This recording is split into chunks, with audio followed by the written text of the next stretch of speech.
Boa noite, filhos. Que a graça, a misericórdia e a paz do nosso amado Deus repousem sobre o coração de cada um de vocês. De fato, que a paz que excede todo o entendimento possa estar invadindo e inundando a alma de cada um de vocês. Filhos, nós temos estado separados uns dos outros desde a última quarta-feira, quando, atendendo às recomendações das autoridades do nosso país, nós entramos em quarentena. Com isso, procurando proteger as nossas famílias, a nós mesmos, as pessoas com quem nós convivemos e que nos rodeiam, da possibilidade de contraírem o tão temido coronavírus. Eu quero parabenizar a todos vocês, meus filhos, porque vocês têm obedientemente se submetido às recomendações dadas pelas nossas autoridades. O verdadeiro cristão, ele é um cidadão do céu. E por isso mesmo, ele procura ser um excelente cidadão da terra também, da pátria. Como eu já disse a vocês, nós devemos permanecer em quarentena até o dia 19 de abril, se o Senhor nos permitir. Caso as autoridades recomendem que a gente dilate esse período de quarentena, nós iremos fazê-lo. Caso elas nos permitam voltar à normalidade dos nossos encontros, então no dia 19 de abril, se o Senhor permitir, nós estaremos lá na nossa igreja em Tabapuã, juntos, alegres, louvando a Deus, adorando ao seu santo nome e voltando àquele convívio gostoso de que nós temos desfrutado por quase 10 anos já. Eu estou certo de que todos vocês têm procurado viver uma vida de adoração e de meditação na palavra e de oração aí em casa e nos pequenos afazeres que alguns estão conseguindo fazer. Os adultos que já aprenderam há muito tempo a colher o maná devem estar colhendo o seu maná naturalmente e compartilhando daquilo que estão aprendendo uns com os outros e não se esquecendo das crianças, que precisam também ser alimentadas. Dividam com elas, na linguagem apropriada, as suas experiências com Deus e que as nossas famílias possam estar, então, sendo fortalecidas de uma forma muito rica, com a mesma palavra que nós estudamos aos domingos, às quintas-feiras, às quartas-feiras e, eventualmente, aos sábados também, na igreja. Esses dias de calamidade que nós estamos vivendo têm me remetido aos dias do profeta Joel. Como vocês sabem, o nome Joel significa o Senhor é Deus. E através deste profeta nós podemos ter uma noção ainda mais clara do quanto o Senhor de fato é Deus. O Senhor tem domínio sobre a natureza, o profeta Joel nos ensina isso com muita clareza. O Senhor tem domínio sobre o governo humano, mudando inclusive exércitos de lugar, mandando para cá e para lá. O Senhor tem domínio sobre o coração humano, acima de tudo.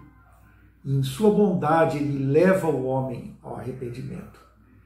Ele é, em verdade, o grande soberano.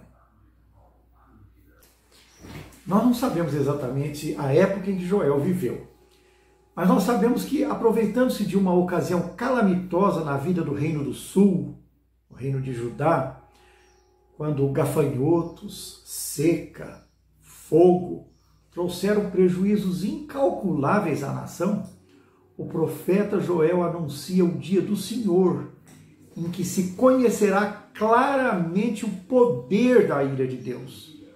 E ele conclama o povo a converter-se enquanto é tempo. E apresenta depois as promessas de Deus a serem derramadas em tempo de restauração. Interessante que a palavra-chave do livro de Joel é convertei-vos. E o versículo-chave diz, ainda assim, agora mesmo, diz o Senhor, convertei-vos a mim de todo o vosso coração, e isso com jejuns, com choro e com pranto. A atitude de Joel condiz com o que nós aprendemos em 2 Crônicas 7,14, que diz, se o meu povo, que se chama pelo meu nome, se humilhar e orar e me buscar, e se converter dos seus maus caminhos, então eu ouvirei dos céus, perdoarei os seus pecados e sararei a sua terra. Tanto Joel quanto esse texto de Crônicas nos fazem pensar na situação que estamos vivendo agora. As calamidades são um sopro da voz de Deus, mostrando o seu desgosto com o pecado humano, particularmente com o pecado do seu povo. A nossa tendência nesses dias tem sido culpar este e aquele pelo que está acontecendo. Porque a China não sei o que tem, a Itália não sei o que tem, a Espanha não sei o que tem. Mas pessoalmente, filhos, eu creio sem sombra de dúvidas que se há um culpado, esse culpado somos nós, o povo de Deus. Pensando em termos de Brasil, eu vejo a igreja evangélica brasileira muito distante do padrão de santidade exigido pelo Deus que é santo, santo, santo. Há descuido, desmazelo, preguiça, superficialidade. O testemunho é frágil, incoerente. Portanto, no nosso caso, a culpa é nossa. A nossa terra está doente. Falta-lhe o sal da terra e a luz do mundo. Falta ao Brasil uma igreja bíblica, corajosa, firme e que odeie a religiosidade. Assim, meus filhos, eu não oro pelo fim do coronavírus, não. Eu oro por um quebrantamento real e verdadeiro do povo de Deus. A eventual vitória sobre o coronavírus será mera consequência. Para mim, este momento é um momento de contrição, de confissão, de conversão do povo de Deus, de choro pelo pecado. Por isso é que eu achei acertada a convocação do Supremo Concílio da nossa igreja, nos chamando a jejuarmos no dia de amanhã. E nós vamos atender com gosto a essa convocação. Todavia, nós, da pequena comunidade de Itabapoã, deveremos fazê-lo com o cuidado de confessarmos os nossos pecados. O nosso pecado pessoal, o nosso pecado enquanto igreja local, o nosso pecado enquanto denominação, o nosso pecado enquanto povo de Deus em todo o nosso país.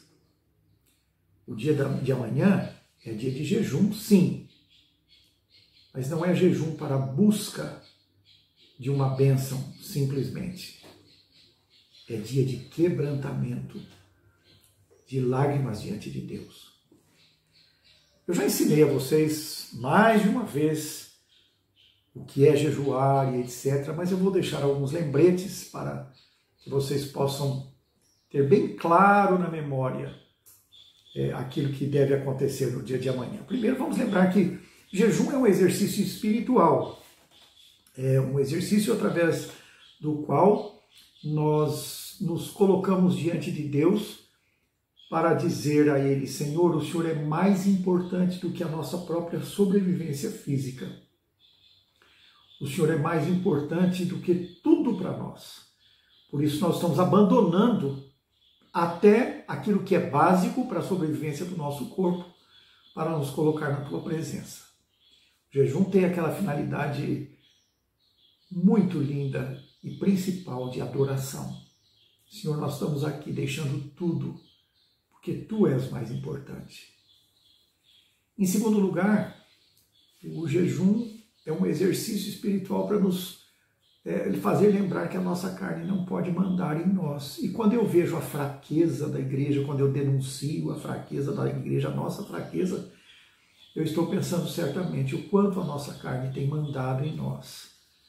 A ira, a preguiça, a sensualidade, um monte de coisas. Então, é dia de nós nos colocarmos diante do Senhor, dizer: Senhor, a nossa carne tem mandado, o nosso orgulho tem mandado, o nosso eu tem mandado. Nós somos escravos até de um estômago que reclama um café com leite logo cedo. Nós queremos dizer, Senhor, que nós queremos deixar tudo aquilo que tem a ver com a nossa carne, tanto no sentido físico quanto no sentido espiritual, para dizer que Tu mandas, que Tu mandas. E nesse tempo de adoração e de jejum, amanhã nós vamos nos lembrar de Ana, que não saía do templo noite e dia, com orações, com jejum diante de Deus, certamente adorando e buscando a face de Deus. E vamos confessar o nosso pecado. A palavra de Deus nos mostra com clareza, por exemplo, o profeta Jonas, quando denunciou o pecado de Nínive, desde a maior autoridade do país, todos caíram aos pés do Senhor, em jejum de conversão, de confissão de pecados. Aqui no livro de Joel, a igreja de Deus do Velho Testamento é chamada a jejuar. No livro de Neemias, a igreja é chamada a jejuar em confissão de pecados. Em Jeremias é chamada a jejuar em confissão de pecados. Então é isso que nós vamos fazer amanhã. E vamos pedir ao Senhor que tenha misericórdia de nós, que nos assista, nos fazendo ver quem somos, o quão distantes temos sido, o quão superficiais temos sido, quanto temos andado escravos da religiosidade e o quanto precisamos abandonar uma vida de aparência de cristianismo para sermos cristãos verdadeiros. Eu quero convocar você, filho que frequenta a comunidade presbiteriana de Itabapuã, amanhã, a reservar o dia para estar na presença de Deus, em jejum e oração, de confissão de pecados. Alguém vai me perguntar: pastor, mas que refeições nós vamos pular? Isso é uma coisa que você vai decidir no seu coração, a sua família vai decidir. Você que tem crianças em casa sabe como deve fazer, vai buscar a orientação do Senhor. Você que tem idosos em casa vai buscar a orientação do Senhor. Cada família vai decidir. Mas é preciso que amanhã separemos um tempo, nos abstendo de alimentos, para chorar os nossos pecados e confessá-los diante de Deus. Vamos nos lembrar, meus filhos, que a palavra de Deus continua dizendo: se o meu povo, que se chama pelo meu nome, se humilhar e orar e me buscar, e se converter dos seus maus caminhos, então eu ouvirei do céu, perdoarei os seus pecados e sararei a sua terra. Assim, agora mesmo, diz o Senhor, convertei-vos a mim de todo o vosso coração. Isso com jejuns, com choro e com pranto. Que o Senhor tenha misericórdia de nós e que, quebrantados aos seus pés, convertidos aos seus pés, nós possamos lamentar os nossos pecados e esperar inteiramente na misericórdia dele. Deus os abençoe, meus filhos. Até mais.